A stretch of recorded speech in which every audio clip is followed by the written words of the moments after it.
Marshawn Lynch was chaos. Beast mode turned routine runs into highlight reel plays, left defenders on the ground, and triggered a literal earthquake. Lynch never had much to say in interviews. Let his game do all the talking. However, in the biggest moment of his career, the Seahawks didn't put the ball in his hands. So, how good was Marshawn Lynch actually? At Oakland Tech High School, Lynch ran for over 1,700 yards and 23 touchdowns his senior year alone. And that was while also playing defensive back, kick returner, and occasionally even quarterback. Coaches knew he was different. You don't want people to let him down. So it's hard to get inside that zone with him. If you can get in that little zone, in that little shell, you're good. He'll love you for the rest of your life. But if you let him down, he holds grudges. Teammates couldn't believe what they were seeing, and recruiters were lining up from all over the country. But the 5-star, #2 running back in the nation decided to keep it close to home, choosing to stay in the Bay Area and who's the #1 running back? Who's the better running back than Lynch? Commit to the University of California, Berkeley. As a true freshman, he wasn't even the starting running back. But that didn't stop him from averaging 8.8 yards per carry on limited touches. And by his sophomore year, he was the guy. Lynch racked up 1,246 rushing yards, helped Cal finish with 10 wins, and proved he could carry an offense on his back, just like he did in high school. But it was his junior year that the legend of beast mode truly began. That year, he ran for 1,356 yards and 11 touchdowns, while also putting up 328 receiving yards. Lynch led Cal to a share of the Pac-10 title, and he was named Pac-10 Offensive Player of the Year. But stats alone don't capture the way Marshawn played. He ran through defenders like they owed him money. He dragged piles. He stiff-armed cornerbacks into another zip code. And in one of his most legendary college football moments, he stole the injury cart and joyroded around the field after a game-winning overtime touchdown. He had all the swagger, all the game, and more importantly, he was ready for the NFL. Hold on, she not slick. Touchdown. He had all the swagger. Watch the leader. Watch the leader on the right. Watch right beside Marshawn Lynch. Watch the all the game, and more importantly, he was ready for the NFL. So come draft night, Marshawn didn't have to wait long. With the 12th overall pick, the Buffalo Bills called his name.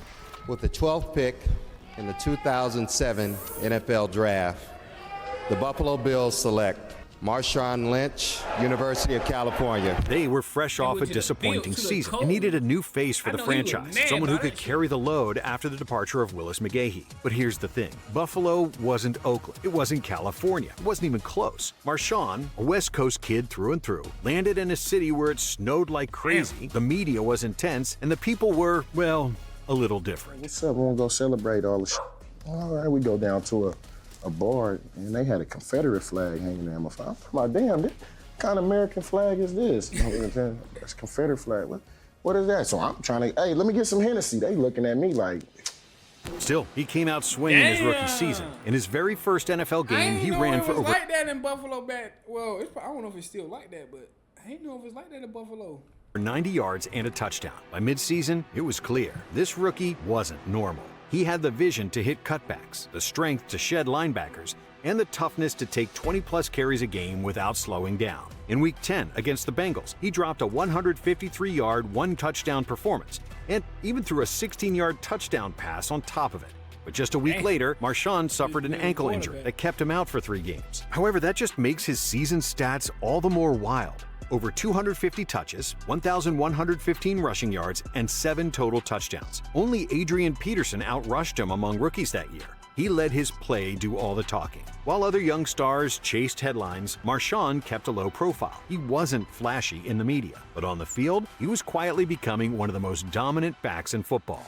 Heading into the 2008 season, Buffalo's offense was all over the place. The O-line was shaky, and the passing game was inconsistent at best. But even with teams game planning around him, Marshawn still racked up over 1,000 rushing yards for the second straight season, finishing with 1,036 yards and 9 total touchdowns. That made him just the third player in Bills history to start his career with back-to-back 1,000-yard seasons, joining legends Joe Cribbs and Thurman Thomas. And the league started to take notice as Lynch earned his first Pro Bowl selection. But despite that, the cracks were starting to show. The Bills finished 7-9 after starting 5-1, and Marshawn's frustration grew. Off the field, trouble was brewing too. In June 2008, he was involved in a hit-and-run incident that led to a misdemeanor charge and the NFL taking a closer look at his behavior. New York police have subpoenaed 3 players with the Buffalo Bills to testify about a hit-and-run accident involving running back Marshawn Lynch's SUV. Police spent about 90 minutes at the team's practice facility trying to get players to talk to them. but say no one is being very cooperative. And before the Man, we 2009 not season, snitching on things our partner. continued to get worse. In March, Lynch was suspended for the first 3 games of the season after pleading guilty to a weapons charge. He expected to get suspended for some time for the upcoming regular season, and that prophecy Hold on. Did he have weapons charge? So he had a weapon in the car on him, or he was walking around with a weapon? Like weapons charge, that could be anything, bruh.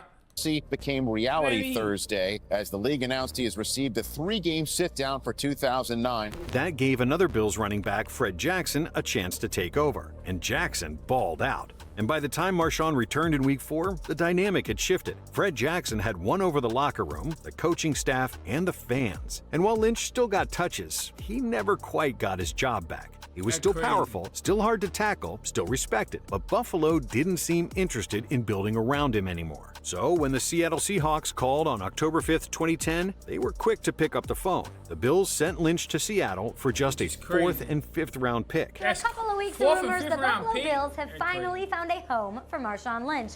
The runner is headed across the country, and he's going to be handling the chances in Seattle. Pete Carroll was building a young, scrappy, physical team, and Marshawn fit that identity like a glove. His first few games with the Seahawks were solid but quiet. He wasn't dropping 150-yard stat lines yet, but behind the scenes, something was brewing. He was running angry again, running with purpose, and more importantly, Seattle embraced the chaos that came with Marshawn. The media shyness, the grills, the way he was unapologetically himself. Seattle didn't care. They wanted the bruising downhill back who could run through a brick wall. And despite finishing 7-9 in 2010, the Seahawks still made the playoffs thanks to a terrible NFC West. And in Lynch's first postseason game ever, everything changed. Crowd silent now, as opposed to when the Saints had the ball. Oh, look at this run! What a run! Marshawn Lynch has blockers now. He's dancing his way for the touchdown. This wasn't just beast mode. This was a beast quake, because Seattle fans went so crazy, they generated enough noise to register on the Richter scale. Marshawn Lynch had finally found his home, and the rest of the league had no idea what was coming.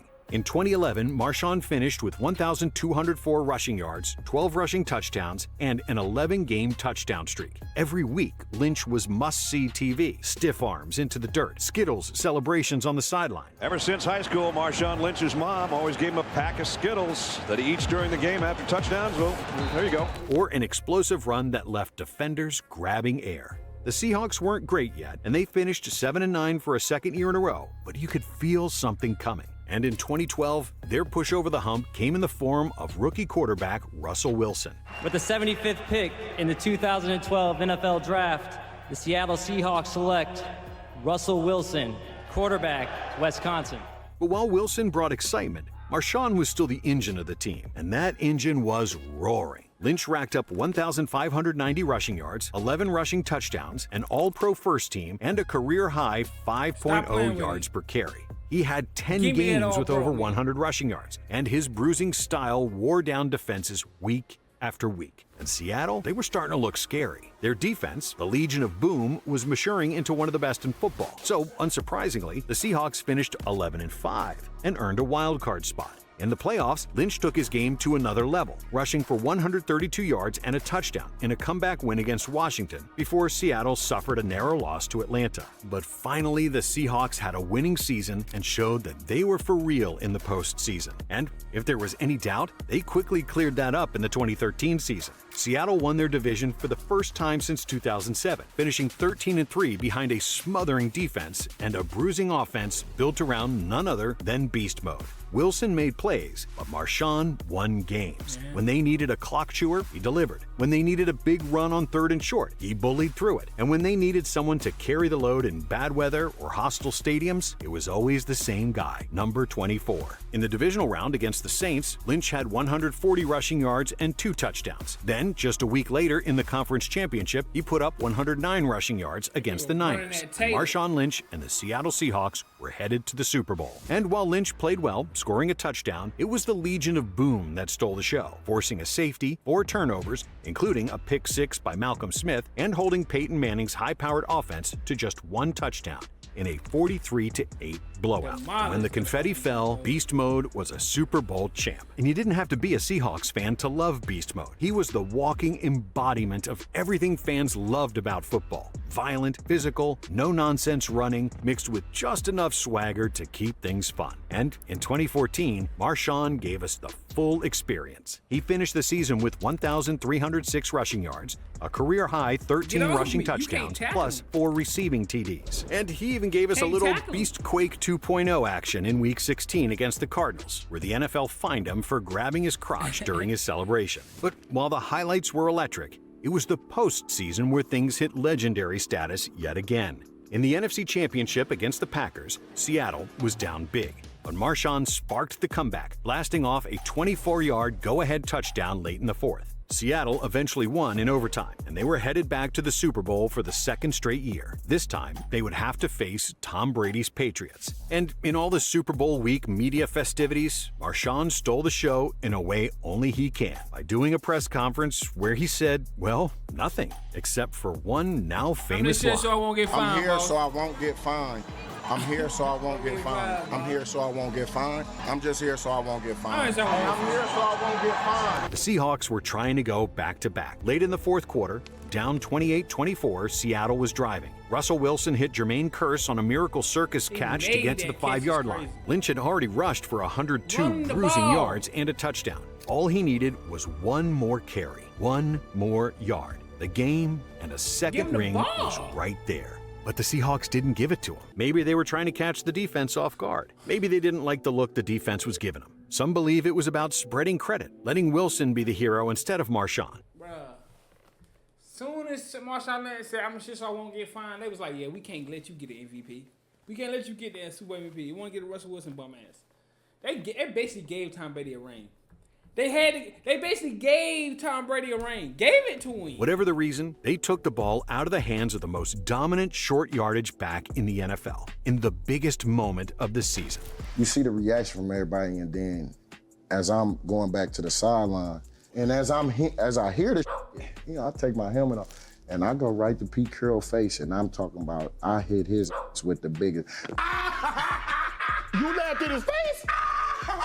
But you could tell it hurt him. That moment shook the locker room. The team lost its edge, and Marshawn's relationship with the organization was never quite the same. By 2015, the wear and tear started to have an impact on his body. He dealt with back issues in Week 3. Then came hamstring. I wouldn't even want to play for them after that, bro. It's like, bro, what the fuck is string problems. Then a sports hernia that required surgery in late November. In total, he played just 7 games, and the following season, he was done. And true to form, he didn't announce his retirement with a big press conference. No, Marshawn being Marshawn, he posted a photo on Twitter during the Super Bowl of his cleats hanging from a power line. No caption, no explanation, just a peace sign. That's how a hood legend do it, yo. That's how I heard let's do it, man. It's hanging the cleats. I mean, oh, man, I did my thing. That was it. Beast mode was gone. Or so we thought. In April 2017, word broke that Lynch was coming out of retirement. But not just for any team. He was coming back for his hometown Oakland Raiders. At age 31, a year away from football, expectations were mixed. Was he still beast mode? Or was this just a nostalgia act? Turns out he still had plenty of gas in the tank. Marshawn played in 15 games, racked up 891 rushing yards, 7 touchdowns, 4.3 yards per carry. And just like old times, he brought the fire. He still trucked defenders. He still stiff-armed linebackers. And he even gave us a little show on the sideline. They're blowing the Jets out. 2017 wasn't smooth sailing for the Raiders. After a surprise 12-win season in 2016, the team collapsed to 6-10. The offense was inconsistent. Derek Carr battled injuries, and head coach Jack Del Rio was fired after the season. A year later, injuries once again came back to bite. In Week 6 against the Seahawks, ironically his former team, Marshawn suffered a groin injury that just wouldn't heal. He was placed on injured reserve, ending his season early. And with the Raiders set to move to Las Vegas the next year, this was officially the end for Marshawn, right? Well, after not playing football for over a year, Marshawn got a call. In Week 16, both of Seattle's top running backs, Chris Carson and C.J. Prosise, went down with season-ending injuries. And this was a team that was flying high. Russell Wilson was playing at an MVP level, and the team was gearing up for another deep playoff run. But the Seahawks were out of options. They needed someone who knew the playbook, someone who could handle the moment. Someone the locker room believed in. Enter Beast Mode. The whole city lit up. Didn't matter that he was 33. Didn't matter that he hadn't played in a while. Marshawn brought something different. a vibe, a toughness, a belief. In his first game back, he scored a touchdown that made Seattle go crazy. In the wildcard game against the Eagles, he bulldozed his way into the end zone. And in the post-game press conference, instead of the usual beast mode silence, he dropped one of the most unexpectedly thoughtful moments of his career. So while y'all at it right now, take care of y'all bodies, you know what I mean? Don't take care of y'all chicken. You feel me? Don't take care of y'all mentals. Basically, a message for younger players to protect their health and their wealth. Unfortunately, the divisional round game against the Packers the following week would end up being Lynch's final NFL appearance. And once again, there was no parade, no big announcement, he just walked off. And if you look at the numbers, Marshawn had a great career. 10,413 rushing yards, 85 rushing touchdowns, 5 Pro Bowls, 1 Super Bowl ring. But if you stop there, you completely missed the point. He brought a rare energy to the field, a controlled chaos. Every time he touched the ball, it felt like... The question is, where y'all got Beast Mode ranked all the time? Like, where y'all got him ranked all the time? Because he ain't really get like 1,500 yards, 1,600 yards a season. He was a 1,200 yard, 1,300 yard running back a season, 10 tutties. You know what I'm saying? Bruiser. Well, y'all got him ranked all the time. Something violent and beautiful was about to happen. He ran through defenders. He set the tone. He imposed his will. Many argue his legacy would have been greater if the Seahawks ran instead of thrown on the 1-yard line, and Marshawn had that second Super Bowl ring. No. His shit would have been greater, bro. But here's the thing. That play didn't tarnish his legacy. If anything, made it stronger. Because everyone knew if they had handed it to Marshawn Lynch, they would have won that game. He meant business on the football field. And he does in real life, too. I ain't even gonna lie, bro. I just feel like, bro, if they hand him the ball, he wins Super Bowl MVP. He looked as a way better player than what he looked at now, bro. He's so underrated, bro. But man, he get that Super Bowl MVP. That should be crazy, bro. Look, man, like, comment, subscribe. Let me know in the comments what y'all think, bro. And I'm saying that's from Man No Cap.